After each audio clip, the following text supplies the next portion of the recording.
This podcast was inspired by an internship with the Museum of Motherhood. Please visit mommuseum.org for more information about the museum, to find out how you can get involved, and to help us strengthen our wonderful community of mothers. Again, that is mommuseum.org. Thanks for listening.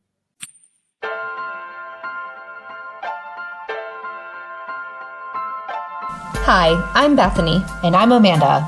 And we're sisters. We are both toddler moms, but we have very different experiences of motherhood. So, we are on a mission to talk to different moms who all have different experiences. With a whole lot of laughter, tears, and probably coffee, we embark on a journey to experience motherhood through the eyes of others.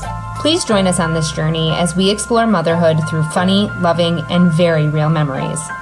This is Mom Talks with my sister. Okay. Hi. Hi, how are you? I'm so good. How are you? I'm doing so well. I'm gonna go ahead and let you know I love when we're together. Literally, same. This is like the best moment. Okay, wait, but real life though, this happened when I pulled into your driveway and you were like, hey, the house next door is for sale. And we actually considered for a moment just living next door to each other. We played it out in our heads like you were actually already living next door. We're like, okay, so but when we need actual like family time, nuclear family, that's what they call it, right? Sure. Like me, my husband, my kid, you, your husband, your kid, we're gonna make a yard sign that we flip, like almost like the dishes are dirty, the dishes are clean. Yes. Sign. Come on over. I guess we could have just said open or close. Open or close. Leave me alone. Or don't leave me alone inside. So that's good stuff. I kind of wish it could happen. It just can't right now. It just can't right now, but you know what? One day I have a feeling it will. Hashtag commune. Yes. So, do you have any particular mom moments from this past week that you would like to share? I have a really good mom moment. It was so unexpected. I was not feeling well, and I stayed home from work sick. And when my husband picked up our daughter from daycare, they walked in the house, and she had picked flowers for me. And she brought them in, and it was just the best. I've never gotten flowers like that before, and I don't even really like flowers, and it was the best. Wait, did he, like, stop and buy them from a store, or did she, like, hand-pick them? They were hand-picked flowers. Were they, like, dandelions and such that little kids pick? So I have gotten dandelions, like, previously, but her just, like, picking, actually, she's really funny when she picks dandelions. If she doesn't get a stem, she goes, oh, it's broken, and she throws it back on the ground.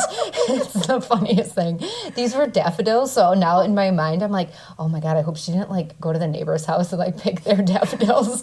See, but if I was your neighbor, you wouldn't have to worry. It all comes full circle. It comes full circle. Do you have a mom moment of this week? So, I mean, I have a mom learning moment. Okay. Not good, not bad. I took my son to the park yesterday because finally it stopped raining. It's been raining for a solid week here. And yesterday was beautiful. It was low 60s. You know, I put on this nice windbreaker jacket. Miami Dolphins. You can sponsor us if you want. Miami Dolphins windbreaker. Zip up. And it was like, I didn't pay this much for it because I shop on sale. But I think originally it was like $120. And I got it for like dirt cheap. It was like 6 left in stock. Hurry, buy now. I love this. Yes, right? So, but it's white. And I thought, great idea. Let's wear this wonderful white Miami Dolphin zip-up to the park. Okay, right? So I did. And it was so good until he started swinging and got me right in the stomach with his muddy rain boots. And now I have feet prints on my white Miami Dolphins windbreaker. He was marking his territory. He was. It's like, this is my mom. I'm really hoping, though, that the mud comes off. I think it will. Just based on the material of it. It should probably wash right off. We could probably do a full episode on like mom tips and tricks, like for that kind of stuff. That's a good idea. Oh, you're welcome. I like it. Thanks. Yeah, life hacks, mom edition. Mom edition. Right. I love this. Everyone's got them. But the other thing that happened when we were at the park, this was so sweet. I just have to share this. So my son is 2, and he'll be 2 in like 2 weeks. So he's 2, and he's like on the big kid playground because he is just wild, crazy. The little kid playground ain't cutting it for him. So this is boring, Mom. Exactly. Like this this slide is not steep enough, not fast enough, I'm bored.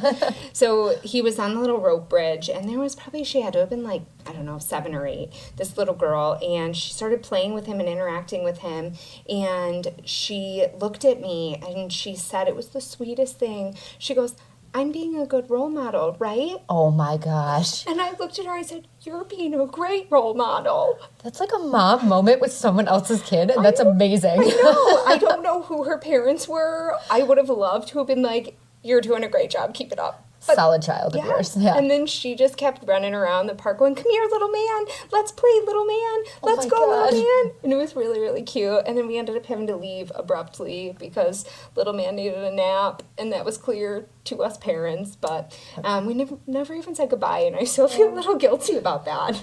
Maybe everybody will come back together at one point. Maybe. Yeah, I think so. You know what? I think this is a really good time to introduce our guest of today's episode. I'm so excited. We have a mom with us who is single and ready to mingle. I didn't realize I was ready to mingle, but thank you for informing me. We're going to hook you up. This is not just a pod for mom stuff. This is also a matchmaking game. Welcome. We'll have our listeners swipe right or swipe left on the episode. Based on my voice only, because because mom life.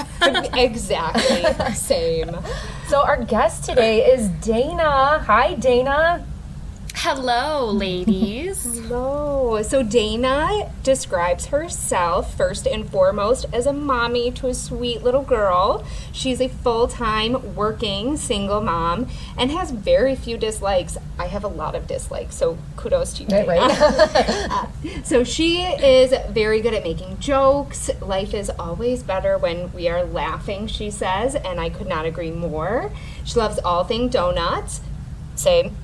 And she has a huge heart. She wrote that she has a heart for other people. No. She has a huge heart for other people. So, get it. Representing Dana. That's right. Oh, thanks, guys. Oh my gosh. So, Dana, welcome to Mom Talks with My Sister. We are so happy to have you here. We are so excited to have you doing this. Like, I don't think you understand how excited we are. Well, I feel honored that you asked me, so. Yay! How old is your daughter right now? She is 8 months old now. I literally can't believe she's 8 months old already. Right? I know. Last time you guys saw her, she was 4 months old. Oh my God. It was Christmas. That was Christmas. And she was so teeny tiny and perfect. So tiny. I think we need to share with everyone, though, how perfect Dana's daughter is. Like, actual, and magazines aren't a thing anymore, but I tell Dana all the time, like, you need to get this child into modeling. And she knows it. She is gorgeous. And I know I'm a little biased because she's mine, but I will say people do stop me, like, in public to tell me how beautiful she is. And I'm like, yes, I made that. Thank you. And I literally believe you. I don't think for 1 second that you were over-exaggerating that at all. No. No. I kind of wish I was, because there are times where I'm like, I feel like I need to, if I go out to the store or something, I'm like, man, do I need to, like, cover her face with a blanket so that nobody talks to me, because I don't really want to talk to anybody today. But Dana is in a hurry. Do not look at the baby. Right. Yeah. I love that so much. But here we go. Yeah. So, Dana, let's touch on before you had your daughter. So, how did you approach pregnancy, and how was pregnancy when you were pregnant with her? Share that story with us. So, I was in denial at first. I actually found out that I was pregnant very early on in my pregnancy. I hope this is other moms that are listening to this, so I'm gonna, mention a period and like nipples. So sorry ahead of time. Girl, but get it. Here goes. Get it all. Let us know the details. So it actually was. It was right before Christmas, and I was due for my period, and I felt like I was PMSing, and like my boobs hurt and my nipples hurt, and I was like, all right, here we go. Let's do this for Christmas. This sounds great. And I actually went to my godson's birthday party. His birthday is the day after Christmas. And my best friend was like, when I mentioned something about my nipples hurting, my best friend was like, you're pregnant. And I was like, no, I'm not, actually. My period's due, like, tomorrow, so I'm not pregnant. And then I could not stop thinking about her saying that because I was like, well, my nipples never hurt like this before. Like, maybe, no. Oh, I'm just going to take a test just in case. Mostly just so I can tell her, like, I'm not pregnant, shut up. And so I took a test, and within, like, it tells you to wait. I don't remember how long it tells you to wait, but it tells you to wait. But the lines were very dark, very fast, and I swore. I was not. It was not planned. It was a surprise. A very big surprise.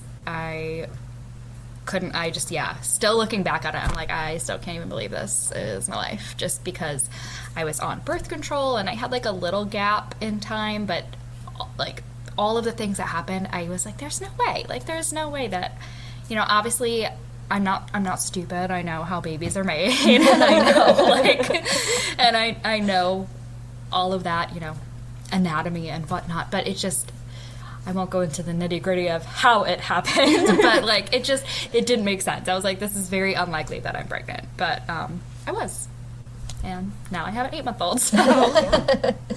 Do you feel like, as a single mom, do you feel like there was anything during your pregnancy that you could share that was a positive or a negative, like just before she was here, like that you felt like, oh, this is a really good thing, or this is a really bad thing, or this would be different if I was a single mom or I wasn't a single mom? I guess it's kind of an open question.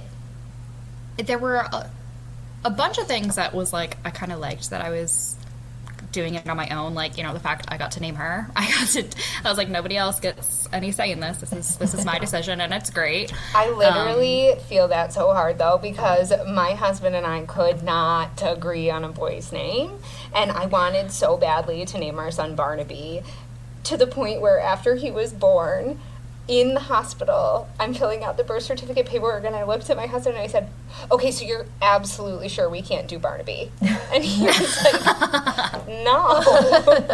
So, like, I feel that. Like, I'm there with you. You're like, yeah, but after everything you just saw me go through to bring him into this world, like, still no Barnaby? Right.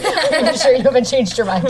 just want to clarify, Barnaby is not an option. Just making sure. Okay. So, I'm sorry. But, like, yeah, I mean, that was something, things that you usually have to discuss with your significant other or whatnot, like, I got to do myself, which in some ways was awesome.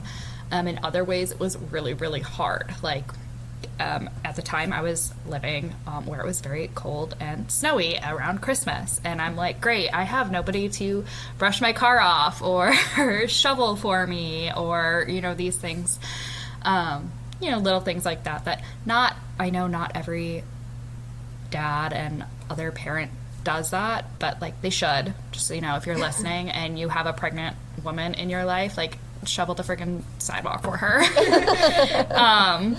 Especially so where we live when we just get dumped on snow. Oh, God. Yeah. I mean, guys, I was thinking the other day about if I still lived there. Like, I'm in Florida now, and there's clearly no snow here. But I was like, if I had to bundle up the baby, bundle up myself, hook her onto myself, carry Hoppy outside just to pee, like, no. Which I think that we do need to clarify, Hoppy is your 3-legged dog. Oh, yes. Hoppy is my 3-legged, one-eyed, blind little fur baby. So he can't go down the stairs by himself, so I have to, like, carry him down the stairs. But so sweet, though. So, yeah, but I'm, like, thinking about that. I'm like, doing that by myself? No. That's not it. Nope. Yeah, that does not sound like a good time. I'm going to go ahead and... agree with that. So, like, things, functional things like that. Some other things that were really tough, just thinking about kind of the life that I was setting her up for. Obviously, I love her more than anything in the world, and I pray that she never feels like, she's not loved or wanted by me. But also just myself having experienced divorce and living, like, with my mom when my dad was away, just the difference it makes having two parents together versus not together, it has a huge impact on kids. And I mean, I work with kids on a day-to-day basis as well, and I see it every single day. And I'm like, I know that she's not going to know any different, which in a way is good, because her normal is, like, she's always going to know it just me. But I still know that it's going to have some kind of impact on her. I don't know what that impact's going to be. She might be one of those kids who's like, whatever, he's, you know, his loss, he's not around, it's fine. Or she might be one who has a ton of questions and wants all those questions answered, and I'm going to do what I can to answer those for her. But I have no idea. I have no idea how it's going to affect her, but I do know it's going to affect her somehow. So that's one thing that I really struggled with as, you know, a hormonal pregnant woman, just thinking of these things and, you know, just sobbing about it some days, that I feel like, you know, I failed her by being a single mom, but at the same time, I'm like, I would never not want her because of that. So do you think, Dina, you know, given, and you don't need to get in, you know, to your, you know, experiences as a kid and, you know, dealing with that kind of stuff, but do you think the experience that you had growing up and seeing, you know, your parents, you know, separate and having to deal with that, do you think that brings you almost like an enlightenment to know, like, I know what this feels like as far as my parents being apart, and it kind of gives you, like, I don't want to say a leg up, but it kind of gives you that, like, I know how I don't want her to feel, so it gives you the advantage to kind of be like, this is, I can bring both to the table. I don't need, you know, someone else. Like, I can be both, and it's going to be fine. Yes and no. I mean, yes, because I can relate to some of those feelings of, you know, my dad not being around. However, he was around until I was 13 or something. So I had my whole life with that father figure there, and, you know, he's still around now, it's just obviously it's different, but when, you know, I won't be able to understand never having him there, or, you know, never having him around, or knowing, you know, who he is. I mean, if she asks, and like I said, I'll do my best to answer those questions for her, and I will give her the resources to do whatever digging she feels like she needs to do. But there are some questions I'm just like, I'm not going to be able to answer for her. And there are some things that I know I'm not going to be able to empathize with. There are some things I will, but other things that I just won't. And I think that's one thing she's going to know from the beginning. Like, I'm going to do what I can, but know that I'm not going to know it all, but I'm going to do what I can to help you know what you need to know. So just in terms of, you know, having a secondary parent, or, you know, something like that, does that change your outlook on potentially dating? Does that make you want to find a partner and make you scared to find a partner? Or is that not even on your radar at this point? So it has been at times. I mean, I would love to find somebody someday who can accept, you know, the both of us, and love the both of us, and love her as though she is their own. But it does make a big difference in, like, what I'm looking for, and just dating in general. Like, I literally don't have time. Like, I thought about it for a hot second, like a couple months ago, and went on a good old dating website and talked to somebody for like a week. And, you know, I felt bad for this person, because he tried to be like, well, we can meet up like by your place, and it's really close, we could just do a quick coffee. And I'm like, yeah, so, like, I can't even do that. Like, nope, this is not going to work. I'm really sorry that I wasted your time. And it might be different when she's a little older, and, you know, my time might be different, and I'll be sleeping more, and, you know, my mom has been a huge help, and I know if I ever was like, I really want to go on this date, and this person wants to take me out, like, can you help watch the baby? Like, she would. But yeah, at this point in time, I'm like, not really thinking about it for any time soon, but definitely in the future. Like, I would love to have her have that figure, but I don't want it to be forced. I want it to be like they want it as well. They want to be part of her life. So Well, if somebody does come into your life, I can tell you this, Dana, they will be a very, very, very lucky person to have both of you. I'm truly saying that very honestly. I definitely agree with that. oh, you're gonna make me cry. So at this point, what is the best part of raising her on your own? We talked a little bit about pregnancy on your own and your thoughts about it, but now that she's actually here, what is raising her by yourself like? I love that I get to see it all. Like, all of the milestones, everything, like, I'm there for it all, and I love that.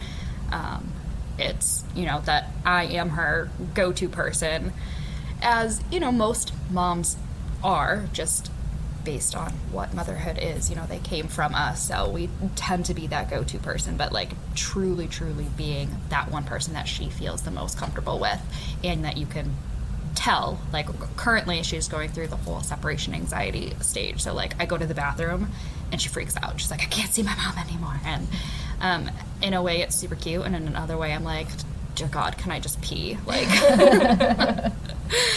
so I mean, I love that,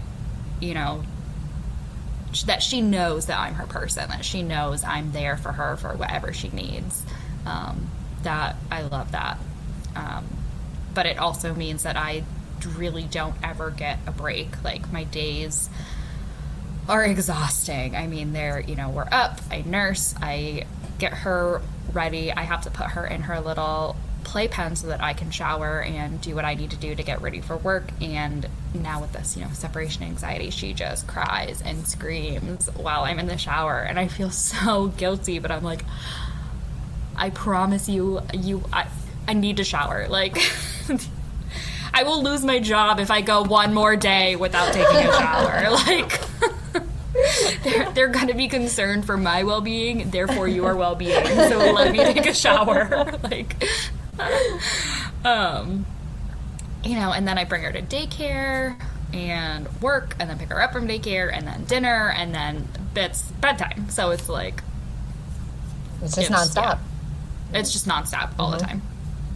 Yeah, I give you all of the credit and all the other single parents in this world, because let me tell you, I said to my husband when we first had our son, I said, I don't know how someone does this alone. And there were days where I didn't breastfeed. And so my husband, Ryan, he was able to help me with, feeding our son, and that was a huge help. And even then I was stressed and I was exhausted, and I just couldn't imagine doing it by yourself. So just all of the credit in the world goes out to you and all the other single parents, because holy crap, especially those first days. I also am very fortunate that I have my mom, who, we're living with right now, and she is a huge help.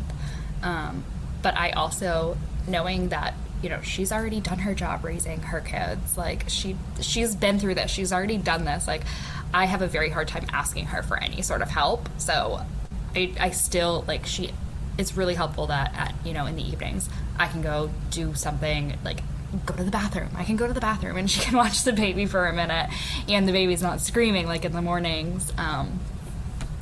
But yeah, I tell my mom all the time, like, I can't imagine doing it, like, completely alone. Like, I'm doing it primarily alone, but I have her help and support, and I'm like, for the people who genuinely do not have anybody else, I'm like, whew, it's hard.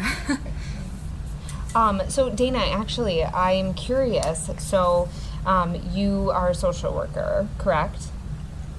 Kinda, yeah. Kinda, okay. So, but you work with children who don't have, like, a solid home structure, right? Yes. So you are very used to seeing, like, the worst of things, unfortunately. Yep. How does that play into your daily life as a mother? Yeah. So, it definitely impacts it more than I thought it would. I thought that I would be able to separate it a little more than I am able to.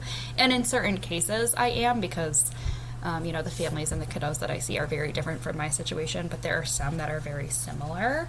And it's really hard to focus on helping them because all I can think about is, my daughter and our situation. And so, for example, like I recently got a new client who is a single mom she's got 3 kids total.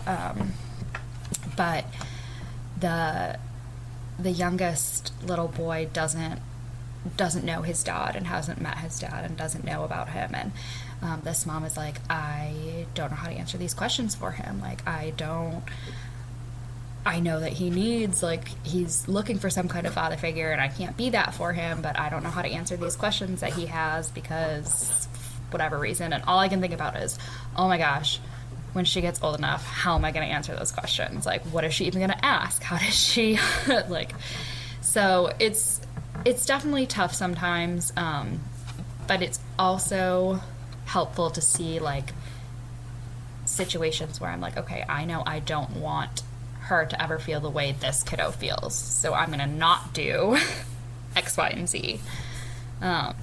No, I definitely agree. And I was going to say, sometimes I feel like no matter what you're talking about, the best lessons can be found in something negative where you're, not just saying like, oh, this is, somebody that I look up to, this is a role model, or, this is a good experience of somebody that I want to be like.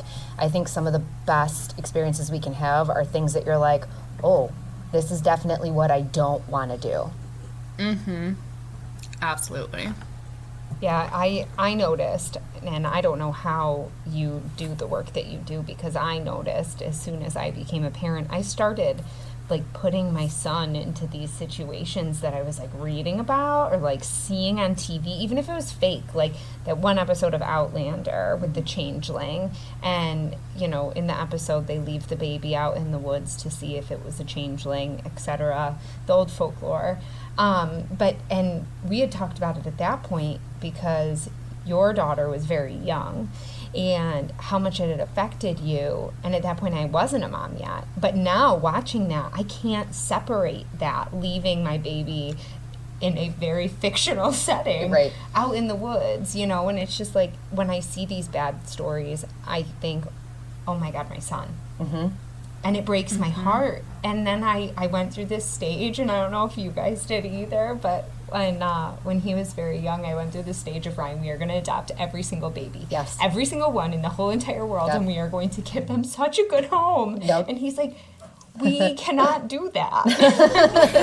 But why? But we have to save them all. I definitely went through that same. Did you, Dana? No. And I think maybe because I am a single mom that I was like, oh my gosh, as much as I would love to give them all a safe home, now really knowing what that means and what comes along with that, I'm like, nope. No, I don't think I can do that. You're right. I would love to, but nope. No, and that's but that's awesome that you're able to see it that way, especially with all the negative that you see. But maybe it's easier for you to see it that way because you see the severity of the negativity in the world and how many kids truly are impacted by it. And that might be, part of why I hadn't gone through that is because I do it on a day-to-day basis as well, where it's like, it's just, I'm always surrounded by it, so I'm like, all right, no, I don't think I could also bring this home, Yeah, no, I think that makes a huge difference. But you are helping all of the children in the world at this point. You are, right? That's probably why she never had that moment, because we don't do anything to help the children. No. We're just nice ladies. Dana's actually doing something impactful for kids. Right. And we're like, okay, but in our fantasy world, we can adopt every single child and just save them all. And my next question is, why did Brad and Angelina only adopt 9? Right. Get it together. They clearly have the money to do more. Come on, guys. They could have adopted at least 200. Let's be real here. That was really funny. Thank you. You're welcome. So, Dana, in your motherhood journey that you have had thus far, we know that your daughter is still baby, right? She's still in those baby years, which Bethany and I are completely kind of removed from at this point. We're full toddler stage. Toddler stage. And it happens so quickly. So Oh my far. gosh, I just remember seeing your kids at Christmas. I was like, what? Oh, yeah. You're like, this is what I have to look forward to? Great. And it really Jumping does. off the couch. Oh my God. Okay, here we go. No, this is what it is. Don't put that in your mouth. Don't put that in your mouth. Why are you putting that in your mouth? Okay, well, we're already at that stage, so. Oh, but it gets worse because they start reaching things that you didn't know. Oh, man. That you didn't think about, or like you're outside playing and they pick something up off the dirt and you're just hoping it's dirt. Right? Hopefully that's not some dried dog poop. No, literally.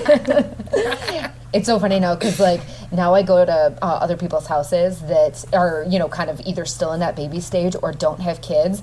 And now it's like this, like, it's not a judgment, but it is a judgment, but not like in a negative way. But it's this, like, oh my God, now I'm realizing how different it is to go to someone's house who doesn't have kids or who doesn't have a toddler. Where before you don't know the difference, you know? And now, like, I'm like, oh my God, you left that butter knife on the side of the sink just because you were considering making another sandwich, but my child can reach it now? You clearly don't have kids. Yes. Megan used to say that to me all the time. She used to say, oh, well, can we just do it at my house because my house is kid-proofed? And I'm like, I mean, there's not that much in my house. Oh, no. Oh, and then I had to kid-proof my Right. house, and I'm like, holy crap, this is a death trap. I live in an actual death trap. So it's a thing. But Dana, do you have any advice for other single moms, or I mean, even single dads? I mean, we know that there's single dads out there. Any kind of single parent? What would your advice be?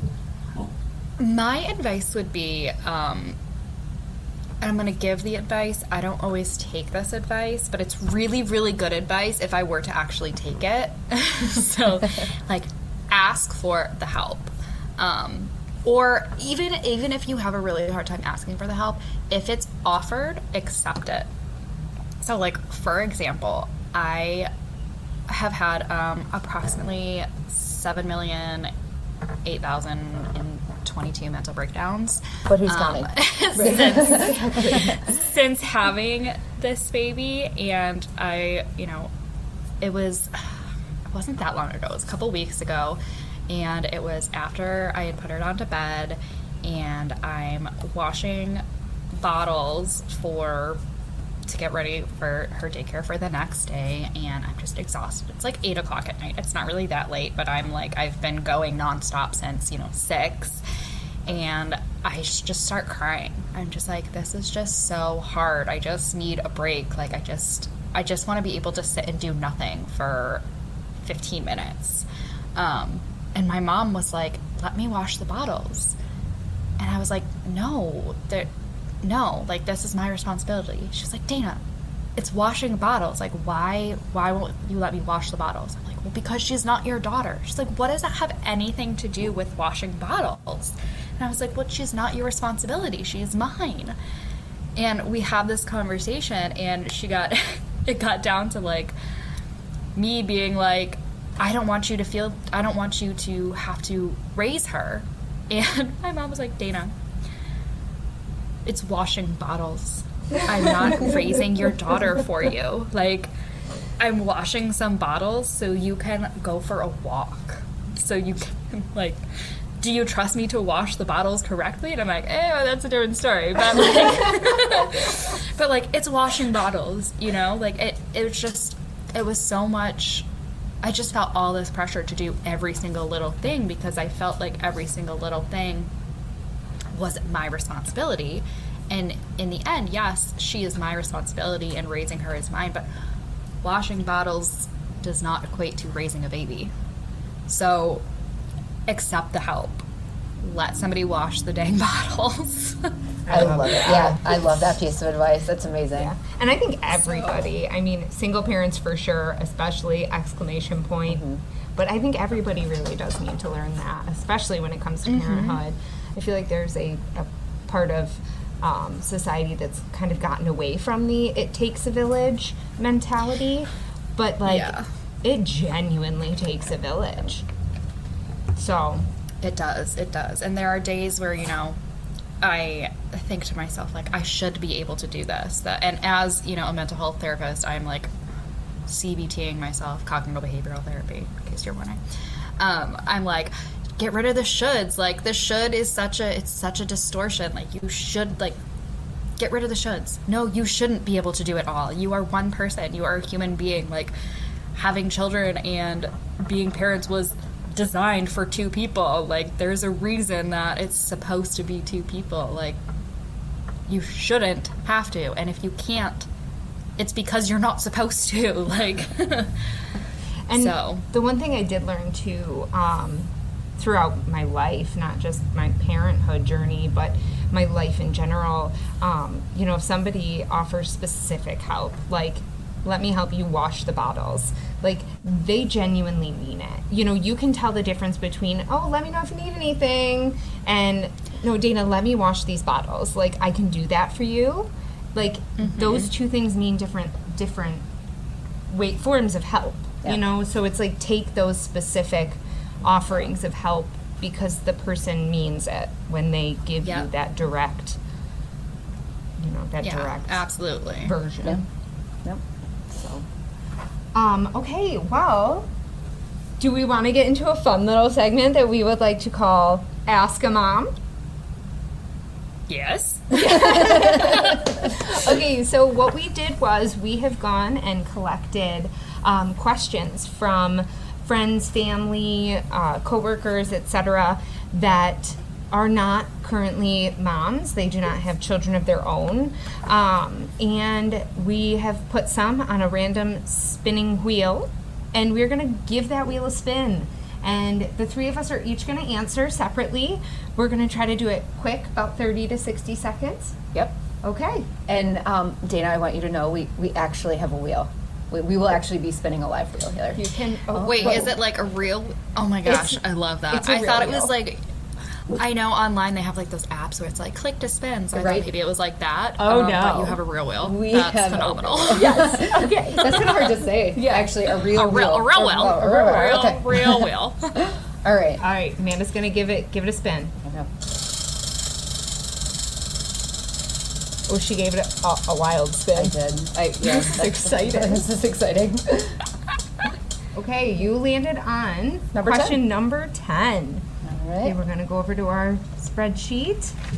Question number 10. Yes. Okay, question 10. You got it? Number 10. Okay. Question number 10 comes from Carly, age 29, who does not want kids. And Carly's question is... This is ridiculous. Have you ever tasted your own breast milk? If so, how was it? Oh my God. This is a perfect question for Dana. This is so interesting because. So, go ahead, Dana. Ready? Okay, Let's just jump into we'll it. just jump Oh in. wait, Okay. I have to be the first one to answer Oh, it. I you feel don't like I have have to the be. best answer. Oh, well, my okay, God. we have to save her for last All time. right, so Amanda, you start because yours is going to be quick and easy. Okay, I did not. I did not breastfeed. My milk came, it went, and it was bottles. So I did not, so I have no idea. So I was an exclusive pumper. I pumped for 4 months exclusively, and I was made for it. But I absolutely did not try my own breast milk. Friends of ours kept trying to convince my husband to try it. They kept saying, "You gotta try it. It's wild. You just gotta try it. It's sweet. Ryan, try it." Ryan also did not try it. So. I was gonna say, did you ever have like a clog that he had to help get out? Like nothing like that? No, I actually, luckily with my pumping experience, I had no clogged ducts, I had no mastitis, I had no issues. I ended up stopping the pumping because my son had a really bad intolerance to the lactose and he had to go on to a special formula. So, but no, I was lucky. You were like a milk making machine. I was. I was built for this. I'm a little jealous, I'm not gonna lie, because as she's gotten older, my milk supply has decreased and it is so stressful. I can't imagine. Produce as much as she's taking, and it's like, oh. Right. So just add one more stress to you, Yeah, right, exactly. Yeah. All right, now it's time to answer the question. Okay, so I think having my own breast milk is like the coolest thing ever. Like, you can, obviously, I can feed my baby with it. I, the other day, was annoyed that the dog kept trying to, I don't even remember what she was doing, but she was trying to do something. So I, like, whipped out a boob and squirted her. Oh my god, Gina, this you know how, like, use like, you know how, like, some people use, like, a spray bottle and be like, no, shh. Well, I mean, that's what I did, but, like, with my nipple. I literally have tears in my eyes. But so, needless to say, I've got another one. Before I answer the question completely. Okay. Before she was born, she was, I was like 8 months pregnant, so I was very pregnant, and I was reading all about like collecting colostrum, and I was like, I'm not leaking anything, so does that mean like my body is still making it? Like, what? So then of course I had to see, like, okay, she's not here yet, am I still producing milk? So I, did the whole self massage thing, and when the first little drop came out, I was like, oh my gosh, I'm making milk, I'm a milky mom. It's like, this is magic. Yeah, I was like, oh my gosh, there's milk coming out, I'm doing it, that's right. So yes, I have tasted my own breast milk. I feel like this is too much, I probably shouldn't share this, but I'm gonna do it anyways. I hadn't done it out of like a bottle. I didn't like take a swig or anything. I wanted to see, I don't have huge boobs, and I wanted to see if I could like breach. I love how real this is. Real this is. And so I did. I was able to reach. I was a little bit of a stretch, but I could get my own nipple in my mouth, and I tried it. Okay, wait a minute. Now that I know this happened, what was it like coming out? Because, okay, so this is so embarrassing, but I'm going to tell you this. It's a mom podcast. It is. But this is like, as a woman, I should probably be ashamed of myself. I legitimately thought that, like, when you breastfed, it came out of one hole. Like, I thought there was, like, it just was like a straw, you know what I mean? Like a bottle nipple, it comes out of one hole. Right. But then I realized, wait, why do bottle nipples have multiple holes? That's weird. And then my friends were like, it's because your nipple has multiple holes. I was like, what are you talking about? Like, no, you're wrong. And they're like, no, Bethany, like, it actually comes out of multiple different places. And I was shook. I feel like I was 30 when I learned that. They don't talk about it. That's not as embarrassing as I think you feel like it is, because a lot of people don't know that. I mean, up until I was like I had to have been like in my 20s or something, because I used to make jokes about like people who had their nipples pierced, be like, oh, when you breastfeed, is milk gonna come out like multiple ways? Okay, it does that anyways. Like, it doesn't matter that, yeah. So I don't know if because like I didn't have like a super good latch on myself, that I didn't feel it like spray out multiple ways. It kind of just, and it doesn't come out like super forcefully. You got to work for it. Okay. But yeah, it was like the closest thing I can describe it to is kind of like sugar water. But also like not really. It's like it's sweet, but it's not like super sweet. It also has like, I want to say like meaty taste, but like it's not like a meaty taste. Like, you just gotta try it. I don't know what's talking about. You just gotta try it. Well, and the other thing too that I've heard is that what you eat changes how it tastes. Yeah. Right. So like if you eat a lot of garlic, like my pediatrician was like, keep your diet like very what was the word? Very varied. Varied. Yeah, you know, because the more he's introduced to via breast milk, the more his taste buds will acclimate to like what we generally eat. And that's what she had told me, which I was like, oh, that's really cool. So maybe it was just And you're like, let me eat a block day. of cheese. Exactly, have some cheese. And it was ice cream, and then his butt skin fell off, if we're being completely honest. So, Aww. What a Poor fun babe. answer, though. I know, that was wonderful. That was literally a question made for Dana. Yeah. I know, as soon as he said, I was like, oh boy. man. This is wonderful. Yeah, and like But here's- I've Sorry, go ahead. squirted on like multiple occasions, like more than just at the dog. I'd be like, I may or may not have like squirted it at my mom before. Been like, let me see if I can get it in this glass that's sitting on the table. Like, It's like a game. All I can think of right now is that game at like a carnival where you have to aim the gun and be the first one to get the little Yes, rubber all the way ducky up. to the top. yeah. Dana's just sitting there instead of a squirt gun. She's just like milking herself. You know what's funny is that there's going to be moms listening. Two things are going to happen. There's going to be moms listening to this and being like, what is actually happening on this podcast right now? And then there's going to be the other moms that are like, I did the same thing. Right? It's gonna be great. Yes, those are going to be the moms that are like, thank God I'm not alone. Right? Thank God somebody said that out loud. Someone admitted to it. Thank you. I will be that for you. Yeah, I will thank you, do that. Dana. Real life moms live in real life mom lives. So, as we wrap up, I do want to share one more thing that Dana said to us that I think is really important to share. I think everybody really needs to hear it. She said, things almost never go as planned. That does not mean that you have failed. She's learning every day that the unplanned can be even more beautiful than what was planned.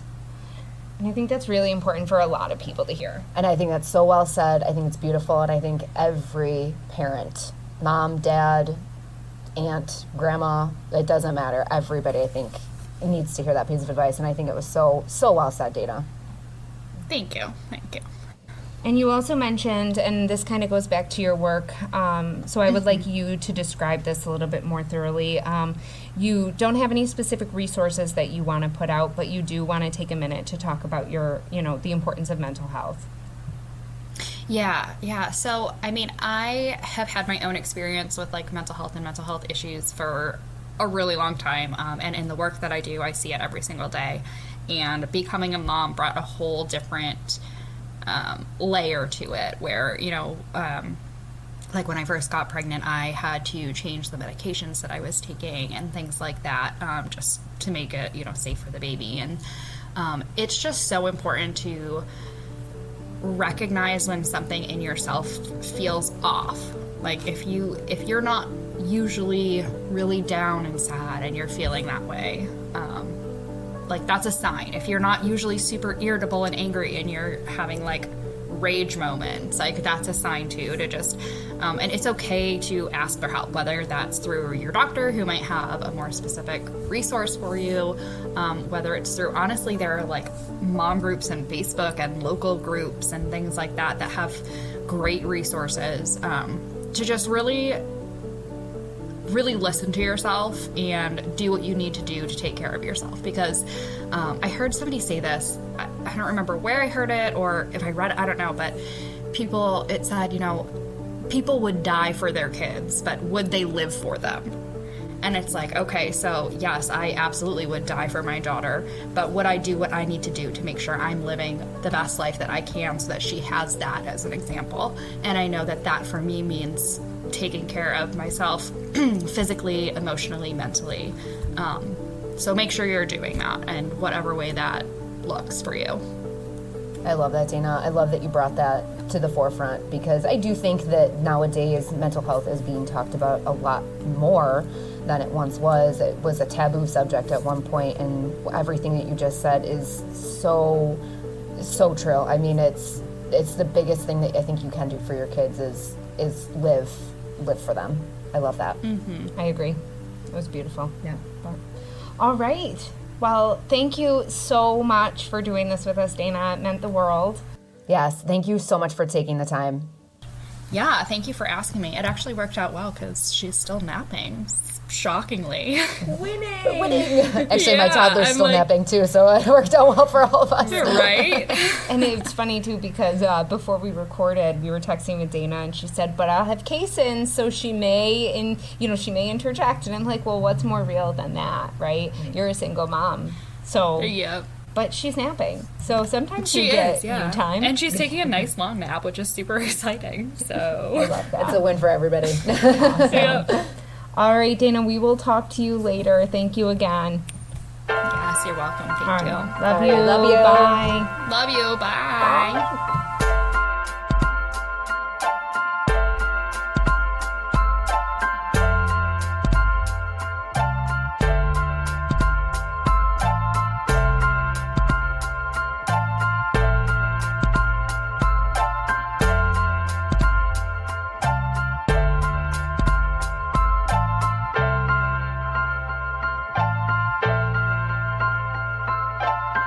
Yeah, but then you'd really sound like this. Right? Can we So, keep I that don't part know. in? Can we keep that I part don't in? know. We should keep going.